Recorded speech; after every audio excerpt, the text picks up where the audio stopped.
All right. Well, hello, everyone. Welcome to another episode of Sales Pipeline Radio. I'm your host, Matt Hines. Really excited to have you all here joining us. If you are here live on LinkedIn in the middle of your work week and work day, thank you so much for joining us. There's a benefit of being a live participant. You can actually be part of the show. If you have a question or a comment or a rebuttal on our topic today, feel free to throw that in the LinkedIn comments. We will see those as we go. Rebuttal, that's right, Rusty. We could get into an argument with someone. It'll be this live radio, live LinkedIn. You never know what's going to happen. So we encourage a little bit of healthy friction here on Sales Pipeline Radio. So if you've got a comment, question, throw that in and we'll make you part of the show. If you happen to be listening or watching on demand, thank you for downloading, subscribing. You can catch every episode of Sales Pipeline Radio, past, present, and future at salespipelineradio.com. Today, we're going to talk about sales enablement. And when I think of sales enablement, I think of Rusty Bishop, PhD. Dr. Bishop, who is the CMO of Big Tin Can, but also I've learned a ton from you and from the work that you've done around sales enablement. So excited for this conversation today. Thanks for joining us. Awesome, Matt. Thanks for that introduction. I appreciate it. It's been a long road, but hey, we're here. I love it. I mean, some of the first research we did around sales enablement was like 6-7 years ago. It feels like it was just yesterday, but like we literally couldn't use the phrase sales enablement in the research because no one really knew what that was. They knew the functions behind it, but the phrase, the sort of category of sales enablement really hadn't taken root yet. Fast forwarded to late 2022, it feels like it's become kind of table stakes for leading organizations. Talk about the evolution you've seen and where you think sales enablement is today in terms of the maturity curve. Yeah, not to bore your audience. So I started in this field, but back when sales enablement was called apps, which was like everybody found this thing called an iPhone or an iPad and decided that they were going to create an app for it. And my general impression is that is what became sales enablement. I think sales enablement has been around forever, right? It's how do you make your salespeople better at interacting with your customers, right? So that you can go and close more deals. It's been happening since the dawn of someone selling something. I think what's happened over the last, at least 5 to 6 years is an evolution of that into a real practice. And along with that practice comes things like software and things like what we do here at Big Tin Can. That's not what I'm here to talk about today. What I'm here to talk about today is why CMOs should care and what it could mean to CMOs and what it could mean to marketing in general. And that's something I've had. It's kind of a personal seat at the table at because I founded a company that initially created apps. That's what we did for large corporations to help their salespeople sell stuff. As simple as it gets. Along the way, you'd like to have a question? Fire away, man. No, go for it. Keep going. You're on a roll. Along the way, I got to go out and train literally thousands of salespeople on how to use apps. I'm going to use that in air quotes. But back before that was cool. And I interacted with a ton of marketers who were buying these things for salespeople. And it came out of marketing's budget. I still think it's something I'd love to talk to you about today if we can, is like who should own it? Why should they own it? I think it's really important that we have this discussion. But it has vastly changed since I started in this field, and it's really become something that's table stakes. The best companies not only have it, but they have best practices around it. They're hiring the best people they possibly can to come in and be the enablers. I'm going to use that again in air quotes of their sales team. Let's talk about that issue of ownership, because I remember back, when we first started doing some work in what was sort of this fledgling sales enablement group. I mean, like it has existed for a long time. I think it's helpful that it is now has a name, has a category, that's elevated its importance and prominence in the organization. Historically, I found that those functions resided with product marketing, and the execution was a lot of sell sheets and a lot of tactical work that just sort of helped the sales team know what the product does. Right. But that didn't necessarily help them create the why. It didn't necessarily help them sort of like loosen the status quo and get a commitment to change. So where ownership in the past has maybe been on the product marketing or the product development side, and in many organizations today, you see sales enablement maybe as a component of sales training. The most innovative programs I've seen have been where sales enablement is actually owned by the CMO, owned on the marketing organization. I'm sure there isn't a one size fits all, but for the sales enablement implementations you've seen, what do you see work best? Where is it best owned? It's what you said. It depends on the way that your organization goes to market, right? So in some companies, that owned by marketing is the right move for sales enablement because you have super intensive products that need lots of data sheets and sell sheets and PowerPoints and videos and AR and all these amazing things that are out there now to describe those products and prospects out in the field. So whereas other organizations are very product led, right? And if you are product led, then I think it's okay for sales enablement to reside sometimes with sales. We're seeing more and more sales enablement teams getting a seat at the table. I do think they should have a seat at the table. And whether that sits ultimately under marketing or sales, everybody's got to have a hand in making it work. The organizations that I think are the best at it are when sales and marketing are 100% aligned as to what they need to do to drive more revenue. And when that doesn't happen, it doesn't work as well. And that's just the bottom line. And I think I like your comment about ownership versus impact. Like we have this same conversation, I feel like, in terms of who owns the BDR function, who owns sales development, sales on it, does marketing on it. Doesn't matter as long as they're doing the right job, as long as it's integrated appropriately into your sales and marketing, your go-to-market system, so that it has a bigger impact. Exactly. To me, it's about impact, right? I think this is one of the challenges. And I don't know if your podcast is called Sales Pipeline Radio. So I'm going to assume more sellers and marketers listen to this, but it's everyone's responsibility, in my opinion, to address the buyer and make sure that they're having a great buying experience. You and I did a study together, Matt. And what we found is that in general, sales and marketing are not aligned around creating a great buying experience. And that to me is amazing. So I do think it's everyone's responsibility to create that experience so that your customers find the right products to solve their problems. And ultimately, that's what it comes down to for me. I want my doctor to be buying the best products. I want the people who built my house to buy buying the best products, right? So if you think about it with that lens, it's everyone's responsibility. And that's a better way to me to look at it than true ownership. Ultimately, it's going to come down to where the budget lies and how your organization sets up. Well, and I would argue that sales enablement is, in some organizations, especially those with finite market opportunities or like very small niche markets, the marketing team may be focused more on sales enablement than they are demand gen, right? You may not need to go generate new leads, but like how you enable the sales team to be more efficient, how you enable a consistent message across go-to-market channels. And I guess I bring this up to ask the question, how does this become like a leadership team or board level priority, especially in those niche markets where it can have a dramatic impact on the performance of the sales team? Well, I mean, that's that's where I think there's a breakdown today is the answer to your question, right? You and I participate in a group of CMOs that talk every week. And, what we hear over and over again is, I want a seat at the table. I want a seat at the table. But how do you get a seat at the table? How do you get the board to listen to the fact that sales enablement could be this important, right? The example you gave of a niche market. The reality is, I think most marketing teams and sales teams are going to be judged on revenue today. It is no longer just generate leads. Of course, there's exceptions to that rule, right? So to get a seat at the table, what you got to have is a way to measure your impact on revenue. And that's what the board is going to listen to, right? They're going to listen to, here's what I'm seeing in the marketplace today. Here's how I think we can affect that with what we have from a team, from processes, and from tools and ways that we can measure that. Here's where we stand today, and here's how we're going to improve. A board's going to listen to that because it has dollars attached to it.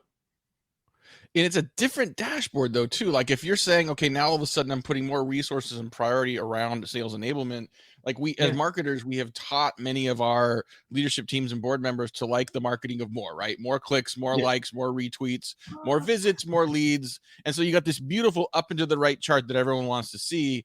If I'm now putting more focus on sales enablement, what are some of the metrics I should be thinking about that either leading indicator or lagging indicator can demonstrate the impact sales enablement is having?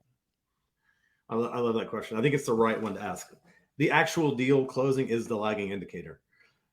So I think one of the places that companies can get a dramatic effect here is in measuring the leading indicators, right? And you want your board, or at least you want your management C-level, to understand what the leading indicators are. Now, they'll be different for virtually every company, although some of them are always the same, right? So what you can start to see is our enablement team, whether that's in training or that's in getting the right content to salespeople, or in doing something like we're doing right now, facilitating an engagement, that should be measurable. And there should be, you should know your leading indicators for your company or your business or your vertical that lead to your lagging indicator, which is closed deals. Let's take an example of that, right? Let's take the one of content, something a lot of marketers like me are intimately familiar with because we have to create it, right? You talked about product marketing earlier, constantly creating decks and messaging and those kind of things. I think a lot about brand these days. I think marketers care a boatload about brand and they think it's really important. How do you get your brand out there in front of your buyers and those kind of things? You can measure all of those things and their impact on actual deals very easily with the right sales enablement program. So great example. You might say, look, every time we show this deck, we close the deal. Every time we don't show this deck, we don't. It's really straightforward to do. Every time a salesperson has taken this particular training, right, our customers renew. Every time they have it, they don't renew. These are easy things to measure. And those leading indicators will be different for every company. And every company that comes through the door here at Big Tin Can generally has a different set of leading indicators that affect what their boards want, what their investors want, and those kind of things. Yep. Agreed. We're talking today on Sales Pipeline Radio with Dr. Rusty Bishop. He's the CMO at Big Tin Can, and he's my go-to guy for sales enablement conversations. But you mentioned earlier, we call this Sales Pipeline Radio. I think we probably do have a pretty good mix of sales and marketing folks here, but I believe very strongly that if you're in marketing, you need to understand sales. If you're in marketing, you need to know that your best metrics are not in your marketing automation platform, they're in CRM. The closer you get to the numbers that you can buy a beer with, the better off you are. And there's a bunch. I mean, there's some common challenges that continue to persist that are points of tension between sales and marketing relative to sales enablement. And one of them is, I've heard a stat that up to 90% of collateral and materials created for the sales organization by marketing goes unused. So 9 out of 10 pieces that marketing painstakingly builds go as unused. Unfortunately, what I see, the response I see from a lot of marketers is, well, let's just go create less stuff. Let's create the one ring to rule them all, the one piece of collateral to rule them all. When unfortunately the answer is usually you need a shitload more. Ooh, I don't know if I can say that, but okay, we'll have to put a little mark on this. You have to create a lot more content for the right person, the right situation. And this is where, I don't mean to be a sales pitch, this is where the platforms come into play, right? To make sure that you've got the right precise piece of materials, the right precise piece of information for each prospect at the right place and the right time.